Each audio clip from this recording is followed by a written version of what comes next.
Hello, I think I'm live. Welcome to an In Harmony interview.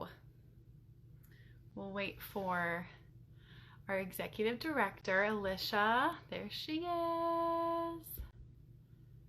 Alicia, she's joining. Hi. Hi. We did it. Yeah, good to see you. Good to see you too. I said, welcome everyone to an In Harmony interview. This is gonna be good. I'm excited to share some of your expertise with the world because I feel like I get to experience it every time we talk. And so I'm excited that other people get to hear about it. Well, I got my RBG glasses on. My mom is already here. Hi, Mom. So we're golden, right? Yeah. Hey, while we wait for a couple more people to pop on, well, let's do introductions. So welcome to the first In Harmony interview. We're going to be doing some more of these to feature people in the organization as well as people we work with. And we'll just see where it snowballs from there. But hopefully we can get some FaceTime in front of everybody and talk about what people are good at and share some of the knowledge that we have as an organization so that we can help other people. I am Kate Bates. I am the president of the board of directors for In Harmony. We are a nonprofit organization, which means we have a board of directors. And tonight we're interviewing our founder and executive director, Alicia Hrubey, who's the brains and the heart. Some days it's 9:30 at night, everybody. So we'll see how this goes. Yeah, thank you. That's kind of per my schedule because I've got 4 little ones, and anyone who has kids knows there's no way I'm going to do this while they're awake. Just no. So I even got the dogs put to bed. I even put the dogs to bed, so it should be quiet. My dog is not in bed, but hopefully she won't bark. However, it never fails, right? When you're on a Zoom call and you're like in a meeting and like the dogs start barking and stuff. But my child also just went to bed, so just is what it is. So we did get one question on one of our posts. So I thought I'd just start out with that question to make sure that we're answering questions that followers are asking. And it's actually a perfect kind of introductory question to the conversation we're having tonight, which is about trauma-informed care. Now, we do specifically music therapy right now. As an organization, we may expand into other therapeutic services and arts therapies.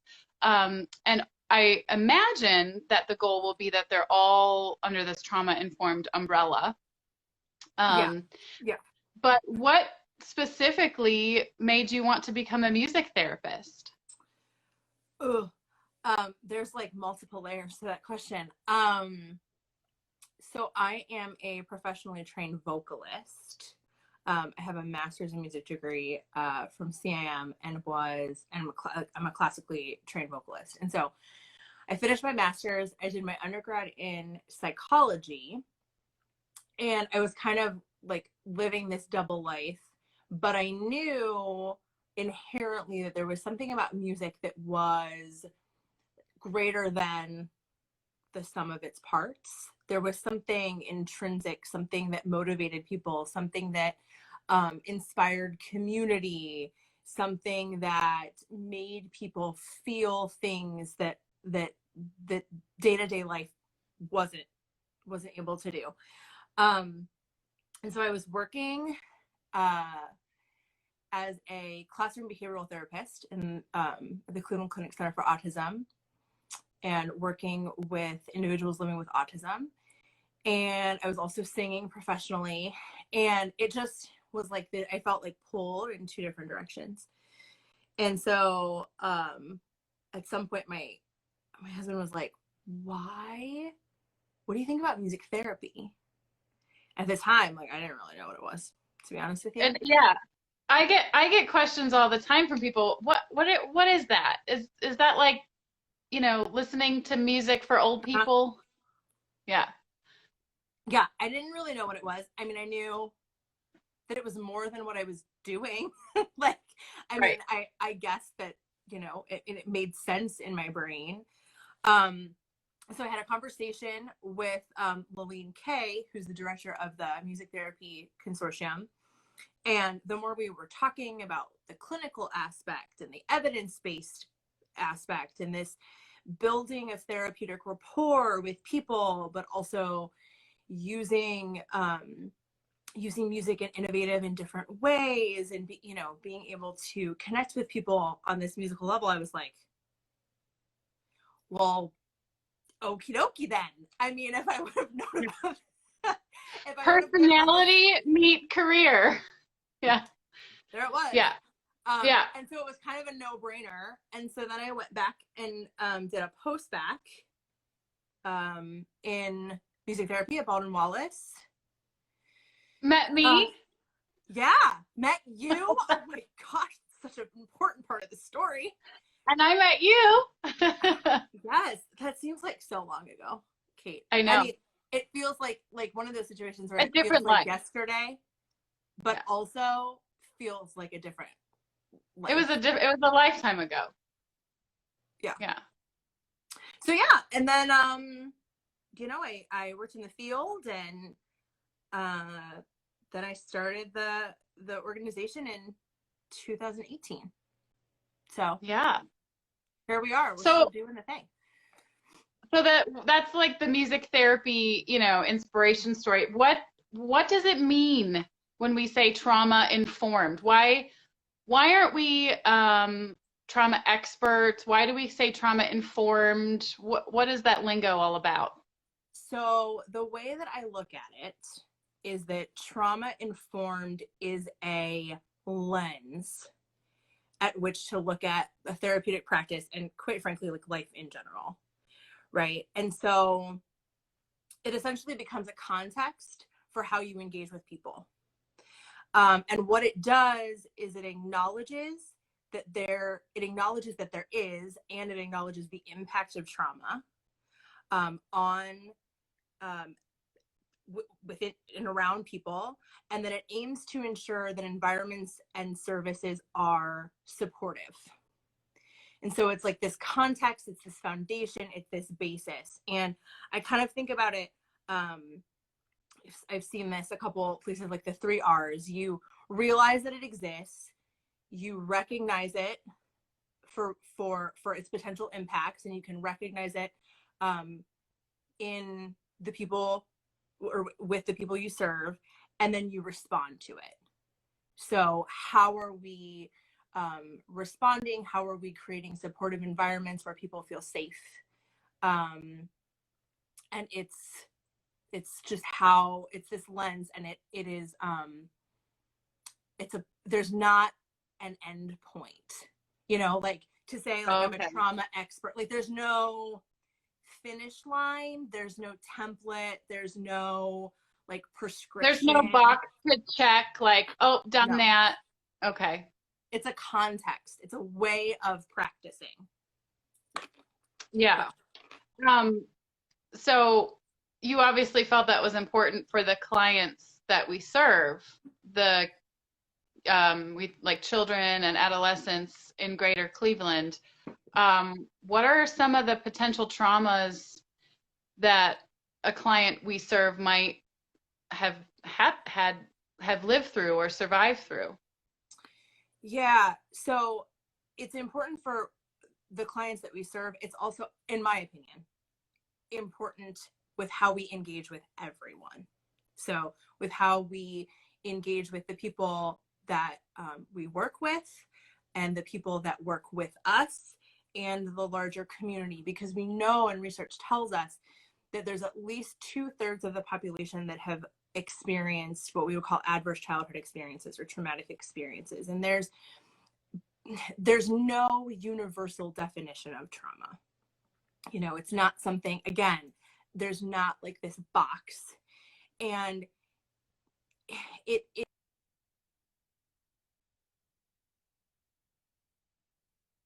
Yes. I wasn't sure if like that was near you. Yeah. Okay.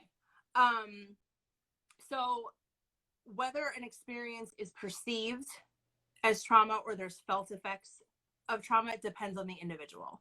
So what I might perceive or feel as trauma, Kate, if the same thing happened to you, you might not perceive that as trauma. You might not feel that as trauma. And so there are, however, some experiences that generally we would say fit into the category of traumatic experiences. And so some things that our clients might experience would be physical, emotional, sexual abuse, neglect, poverty, lack of resources, the witnessing of domestic violence or community violence, gun violence. If there are long-term health issues for themselves or someone that they're really close with, things like cancer or declining health, death of a loved one.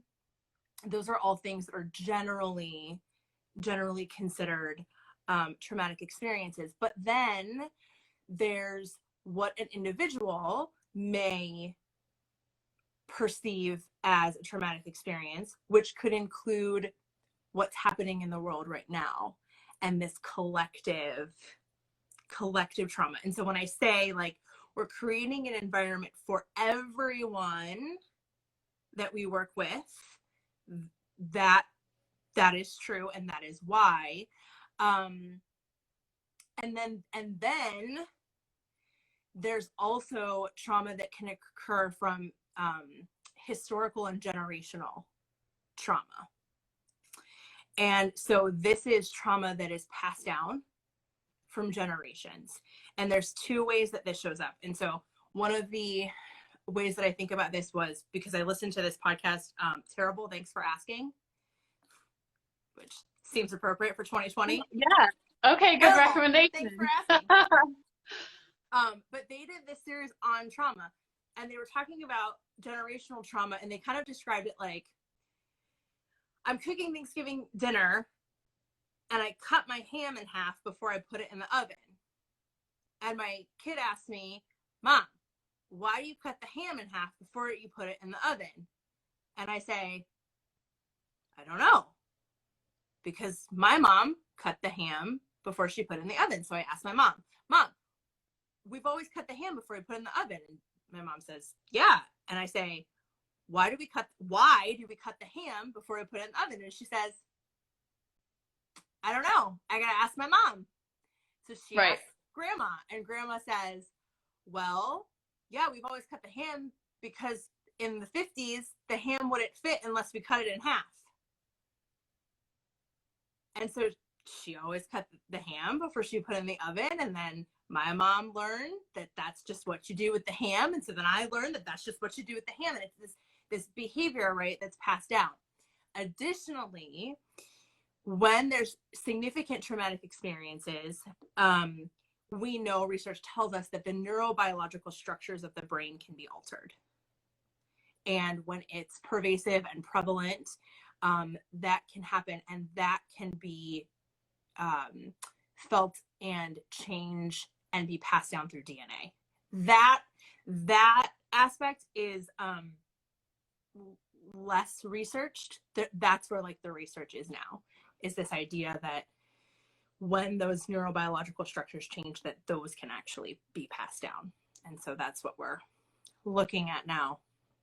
Well, and we know that there's research too that shows that children in utero or fetuses in utero can experience the lived trauma of the person carrying them. And if that person is feeling violence or stress or bereavement, that it can actually affect the development physically, psychologically, cognitively of the child, who then, when they're born, is almost born with that inherent damage, not damage, but inherent, what's a better word for it, Alicia? It's that inherent like experience. That experience is a part of who they are. Yeah. So I'm hearing that there's like acute traumas and then kind Mhm. of these chronic traumas, some that kind of aren't so aggressive but happen daily or weekly that can build up too. Is that kind of something Yeah, that's considered? there's like acute traumas, there's pervasive trauma, there's complex trauma. So where different traumas like intersect. And then there's vicarious or secondary trauma, which is one that I didn't mention. So Oh, that would be an example of that would be, well, like, I'll just use myself as an example. So in working with people who've experienced trauma, there is trauma that I experience vicariously through what it is that I do. And that can be felt through, helping a friend who's going through a cancer treatment. You know, there's the trauma of the friend having cancer, but also in that helping. And so everybody's coming to the table with traumatic experiences or some type of traumatic experience. Everybody. yeah, it seems really important. I understand why the way to do it going forward, the only way to do it going forward is with what you call this lens, this trauma-informed lens. Um, because the thing that I keep thinking in the back of my head is if you didn't come with this trauma-informed lens, could you cause trauma or aggravate or kind of pick at some existing traumas while you're trying to have a therapeutic rapport? And does that happen? And how does that happen? Yes. And it's more often than not unintended. I mean, I don't Oh, think sure, right. I don't But think that's any the whole therapist is point going of, to sit here and say, um, right.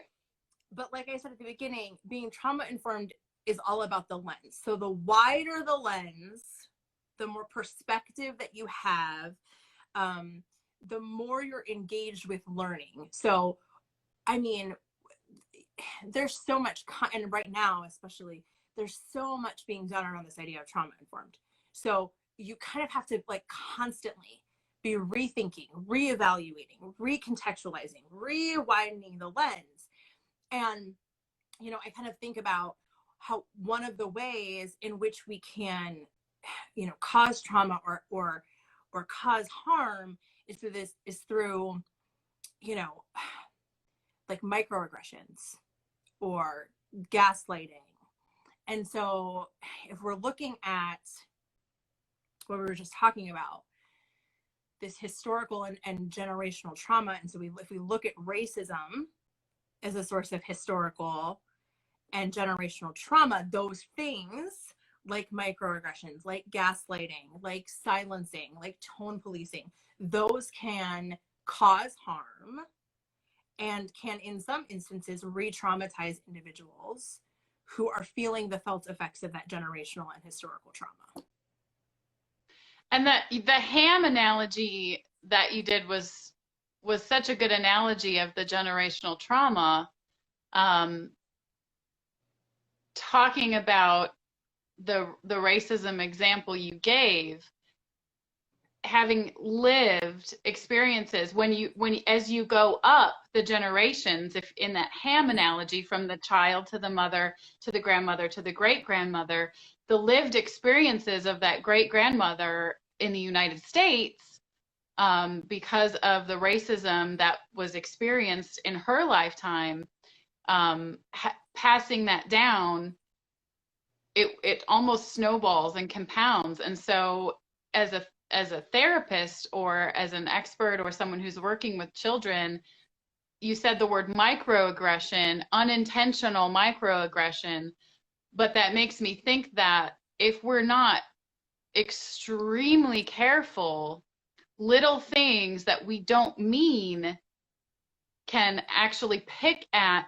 something that's much deeper, much more painfully held, and that they could really, when you're trying to work on social goals and emotional goals and academic goals, I imagine that could just destroy a therapeutic rapport that you're building.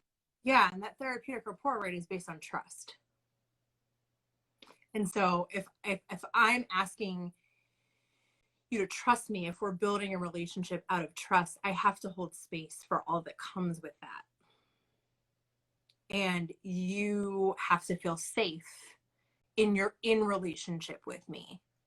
And so any type of, again, using as wide a lens as possible, but then really looking at these things intentionally. Not to say that harm's not ever going to happen, because we can't promise that, but that we're intentionally engaged in thinking about and working to prevent that harm as much as possible. And Well, and I think too, when you come with that toolkit of being trauma informed, you're much more receptive, or you might catch yourself, or you're more receptive if there's feedback, whether it's direct feedback or indirect feedback from the client. Maybe they go inside their shell, or they don't want to participate, or they suddenly are changing their demeanor with you. As you're reflecting back on your lesson, you might be able to realize, oh, maybe this caused harm. Maybe we need to talk about it. And maybe I need to find some resources so that I don't fall in that same mistake again.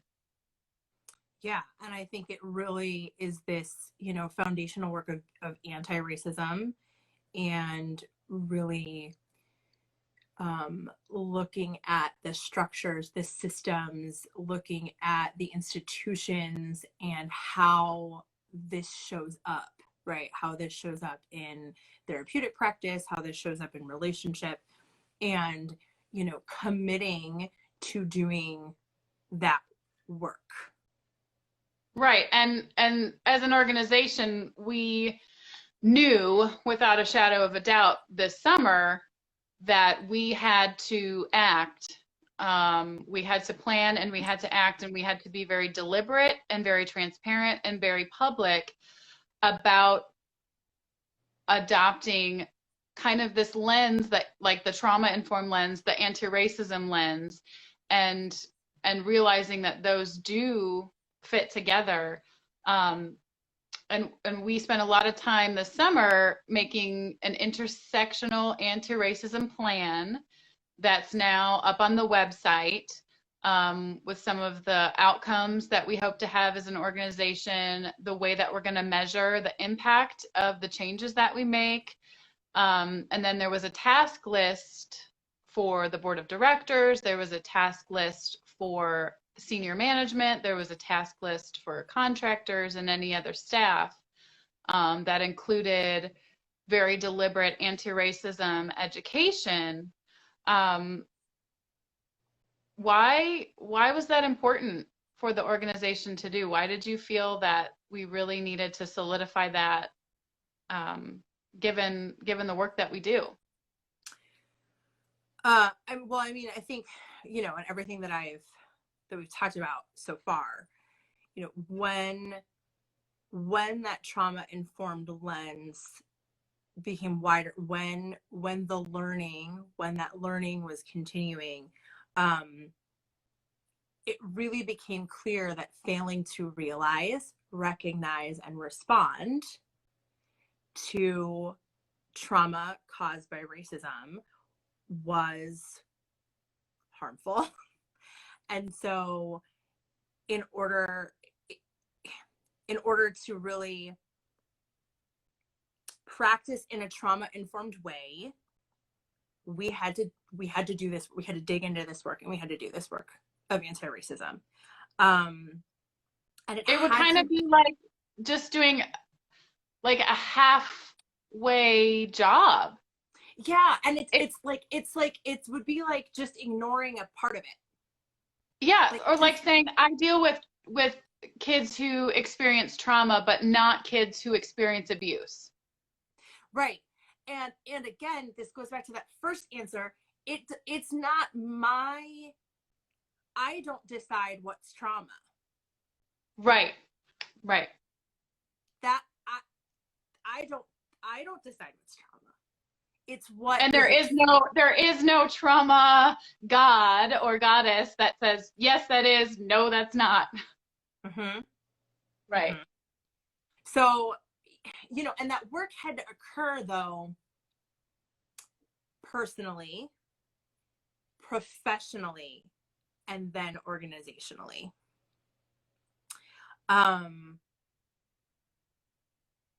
We had to commit to really, really questioning who we, and this is like the collective we, this is like personal, professional, organization, who we were and who we wanted to be.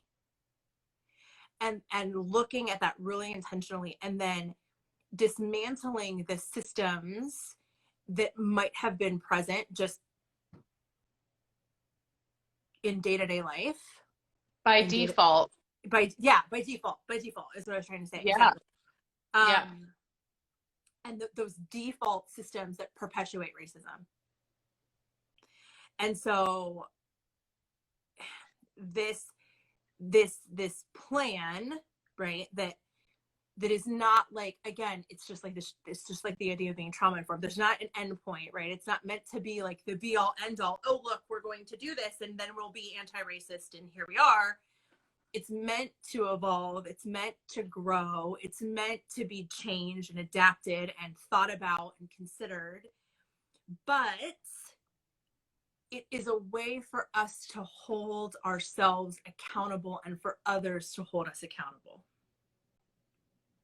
Because we can read it, others can read it and say, this is what they're committing to. This is what we've committed to. Are we doing that? Are we achieving that? What needs to change? What needs to be rethought, reworked? And then if it's not, like, what accountability does there need to be? Right.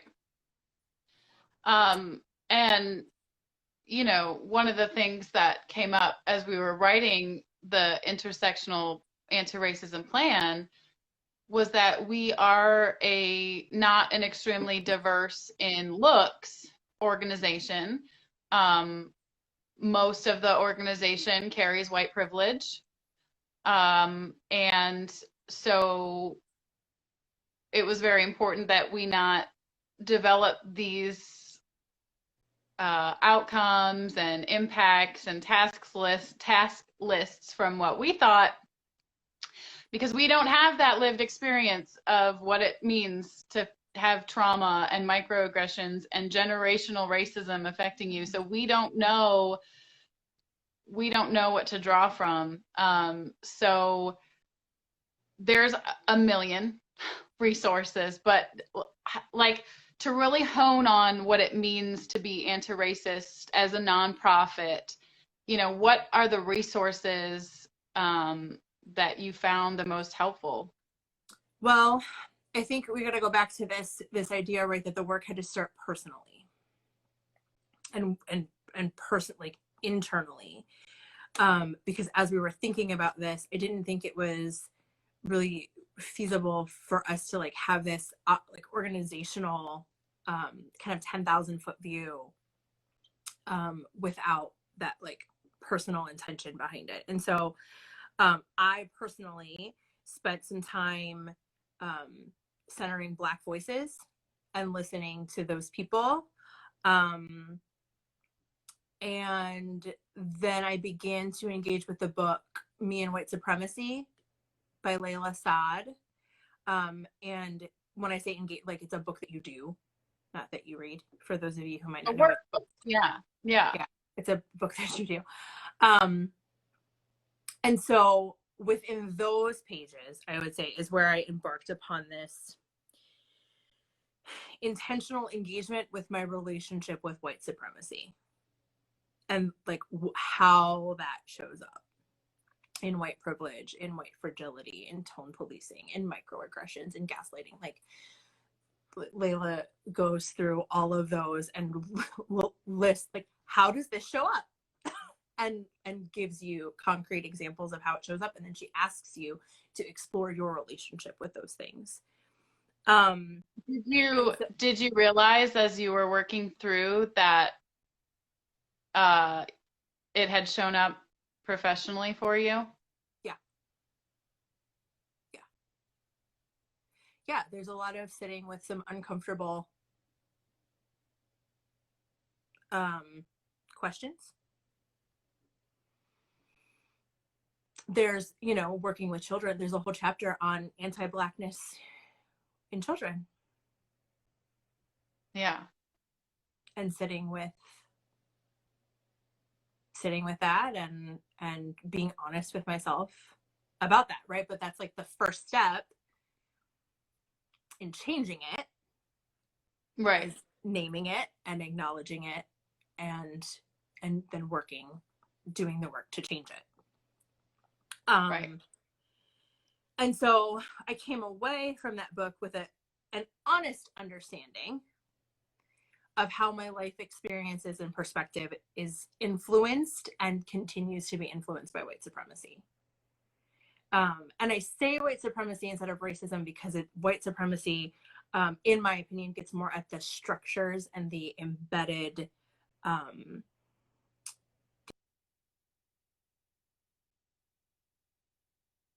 We lost her for a second.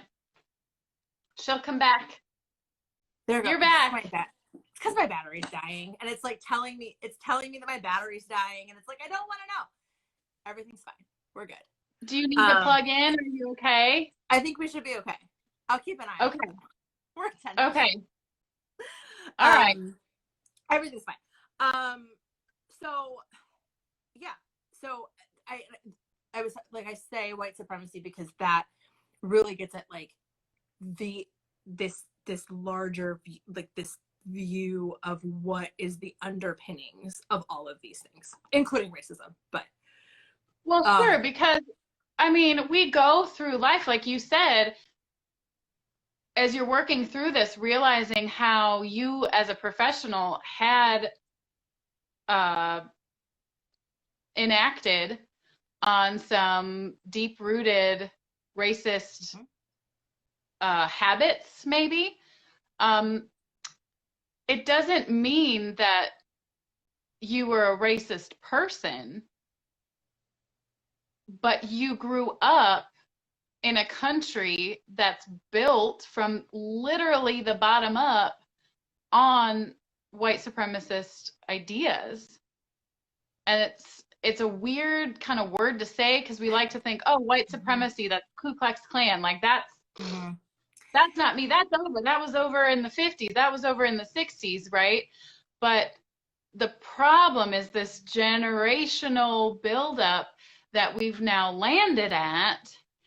And so whether or not we are a racist person in heart and mind doesn't really matter. What matters is that we are surrounded by racism. So it's not enough to just say, oh, no, I'm not. Yeah. You literally have to hack away at these systems. And that's, I think, where this anti-racism comes in. You can't just say I'm not racist because then you're ignoring the fact that the system is racist. It's the default. It's the default, to use your word. Even if we don't want it to be, that's what we go to. I had an aha moment in one of my trauma-informed courses, actually. Okay. Where there was someone who was saying, yeah, here's the thing, like, white people don't have to do anything to perpetuate racism. Just by living their day-to-day life perpetuates racism. And I was like, can you say that again, please? I mean 30 years old, like 31 years old, had never, ever, and this was before reading Lila's book, had never occurred to me that just by living my existence, that doing the status quo, not doing anything outright, not doing anything, just by living my existence, I was perpetuating racism. So what's crazy about that, when we're talking about the work we do at In Harmony, just being a music therapist, taught and brought up from all the experts, well read, with an internship and a ton of experience under your belt, just going about the day to day, you were traumatizing clients with racist habits, you know, just by upholding the racist structures. And so, like you were saying, like fostering that trust and safety just by being the default, you know, music therapist, there was harm being caused. Yeah. Yeah. And so when I like really engage with that work on a personal level, and I engage with like this book, the other thing that I came out of it, other than like, you know, a whole new perspective on my life, but was my knowing of what my values are, of what my commitments are, and what my responsibilities are. And that served as the foundation for what we set out to do is in the organization. And so then, you know, I look towards you, Kate, as somebody who has also engaged in this work. And then I think, you know, we just started sifting through things, and oh my gosh, there was so much. I remember watching a lot of interviews. One that like comes to my mind was this interview between Dr. Yaba Blay and Abby Wambach, where she like very clearly talked about this like white supremacy versus racism thing, and like the structures, right? And I was like, oh yeah, okay, yep. And then webinars from like Equity in the Center, right? Yeah, that we watched. And learning about like how it's a process: diversity, inclusion, equality, equity, justice. I never considered that before. So that was really well. That's interesting when it comes to this whole like what are we doing? What are we doing? Are we trying to diversify In Harmony? Sure, absolutely. We will benefit greatly from diverse voices, diverse experiences, diverse backgrounds. No doubt. Do we want those experiences to be equitable within the organization? Absolutely. Do we want the organization to be inclusive for all people from all backgrounds, all orientations? Yes. But that's not enough, is it? And because it can cause harm. Yeah, because if we're not taking that sledgehammer, that anti-racist sledgehammer, to the parts of the organization that are by default white supremacist, we are bringing diverse people into an organization that will cause them harm. And now we're not talking about the harm we might cause clients. We're talking about the harm we might cause our contractors or our board members or our staff, our donors, you know, our followers on social media. Potentially traumatize or re-traumatize them. This is right where it's like, you can't have one without, I don't think you can have one without the other. So yeah, I mean. So when we talk about diversity, it can't just be about whose face is at the table. It has to be about what table are we sitting at. I mean, yeah, because it leads to tokenization. Yeah. Right? Yeah. Or that savior aspect. That, well, I'm not racist and I'm going to go out and help all the people who are black and brown skin, and I can do it because I'm not racist. Right? And they need my help. They need my, yeah. And again, until I like really looked at this, somebody would have said tokenizing or white saviorism to me a year ago, I would have been like, say what? I would have no idea what people were talking about. And I would have, and I would have shrunk back into my white free and been defensive about it and not wanted to. Well, yeah, but that's the whole point. That's the whole point of all of this is it's not about you, Alicia. Right. You know, it's about the structures and the systems and the default way that this country is. And we didn't create it, but like you said, what are your values and what are your responsibilities?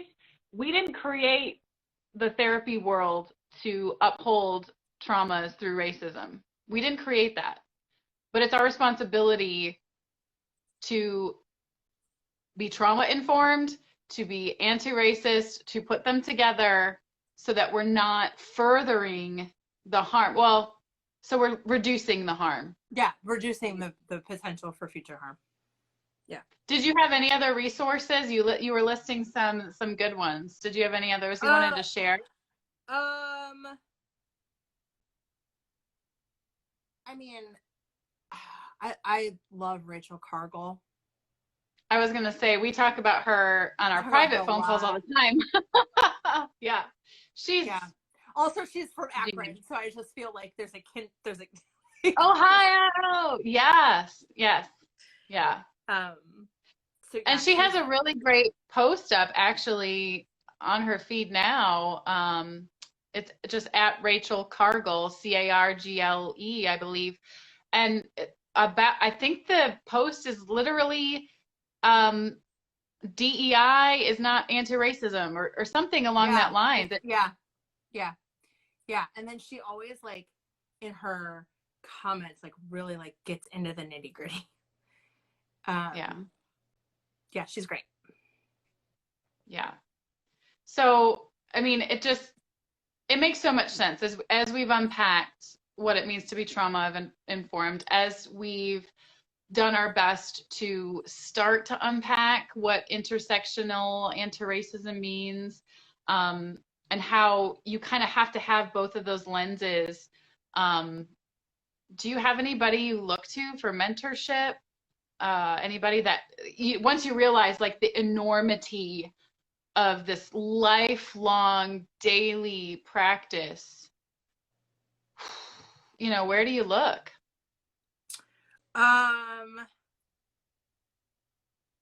Yeah, I mean, there's a lot out there. A lot of the stuff that I do is like just following people on like Instagram, so that's like a constant part of what I engage with on a day-to-day basis. You know, it's not like something that I'm like going to a website necessarily, though that's great, but like it's constantly in the forefront of my brain when I'm just like engaging. But I think like recently, a recent example is we're part of the Cleveland Arts Education Consortium. So last week they had a call on this trauma-informed work. And one of the presenters was Cassie Fye of Cleveland Playhouse, who I actually know from undergrad. And she gave this presentation about anti-racism and trauma-informed work and the intersectionality. And like, there was just this culmination moment. And like, it sounds, you know, I mean, I knew it to be true, but it was just like this moment of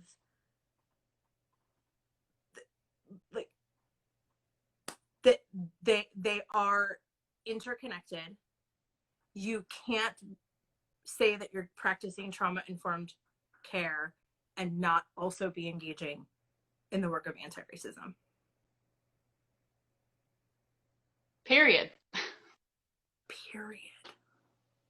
Yeah. So that's like who I'm talking to now. Yeah. And I'm really glad that, you know, you agreed to do this first interview with me, because we've been having some of these conversations in some of our Zoom meetings and in private. And I just think it's a really good nugget of information to kind of get out there. And I know that you would be more than happy to pass people along to the right resources if they have any questions. You know, it's a practice. It's like we talked about this trauma-informed care. It's a daily thing, and we're certainly not experts. We don't have the lived experience of racism. So, there are you know, some resources, like if people in our intersectional anti-racism plan, like, yeah, that's on our website. yeah. So Mm-hmm. if people, you know, are just like, just want to peruse like what we've used, that's like updated pretty consistently. It is. And a part of that is an anti-racist music pledge that all of our contractors within the organization have signed. And that also is a living document. And so we look at, when we look, I mean, this is a longer conversation, but when we look at the history of music in America, it becomes very clear that a lot of that is rooted in racist practices and racism. And so songs like I've Been Working on the Railroad and things, which is, you think, is an innocent childhood, wonderful way to engage, because everybody knows it. But there's racist undertones or a racist history there. So we try to like keep that list. We just try to look up a lot of like just the early music, Americana. Just look up the original lyrics, not the lyrics we currently sing, the original lyrics. Again, this was something that and then like we put it on a list, and I like link to where the information is found. And so we're just engaging with that and just being really intentional and cognizant about what we're using in sessions. Yeah, because even if you're not acting in a way that might be harmful, just the resources you use, if you're not actively every day waking up with the intention of going against the norms, going against the systems in place, you're going to by default cause harm by choosing to sing I've Been Working on the Railroad, which I have done with clients and students. And you know, who hasn't? So it's just being aware. Yeah. And so that pledge, that was a pledge that the contractors from In Harmony signed? Yes. So they pledged to not use it. And I think we asked them to pledge to make sure that they're researching too. Again, this idea of continued perspective, continued learning, continued exploring.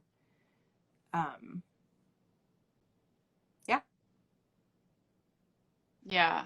So I'm so glad that you were able to share some of your trauma-informed information, trauma-informed lens with us tonight. I almost wanted to say your expertise, but we're literally saying that no, not an expert, just a way of looking at it. Yeah, I mean, you're an expert in a lot of things, but it's a framework, it's a way of living. It reminds me a lot of like a parenting style, right? Yep. It's a way to look at things, a way to approach things. Yeah, so it was my pleasure. I hope we're gonna plan on doing more of these. You know, we want people to feel like they know what we're doing and know who we are. And I want us to feel approachable. I want us to feel approachable. I want my desire is that people feel like they can engage with us, they can ask questions. And ultimately, you know, part of going public with the intersectional anti-racism plan was opening ourselves up to being called out. And, you know, if we ever have the privilege of being called out, I will be so grateful for the opportunity, because the guts it takes to call it out, whether you're a person who carries white privilege or a person of color, the guts it takes to call it out, and then the trauma it causes people of color to have to call it out, you know, if anyone ever takes that initiative with us as individuals or professionals or as an organization, we would be very lucky to have that opportunity to grow. Yeah. So hopefully being public about it will help hold us accountable so that we can serve our clients the best way possible. That's the ultimate goal. Well, I really appreciate you coming on with me, Alicia. I appreciate you. Thanks for doing this. Yeah, take those glasses off, and you know, I'm gonna work on posting this. It might take me a minute or two, but I'm gonna work on that. And hopefully people can watch. If there's a comment section, let us know what your questions or comments are. DM us. And we'll be back soon. Yes, we'll be back soon. It was awesome. All right. Thank you, Alicia. Thank you so much. Bye, everybody. All right. Thanks for watching, everybody. Good night. Good night.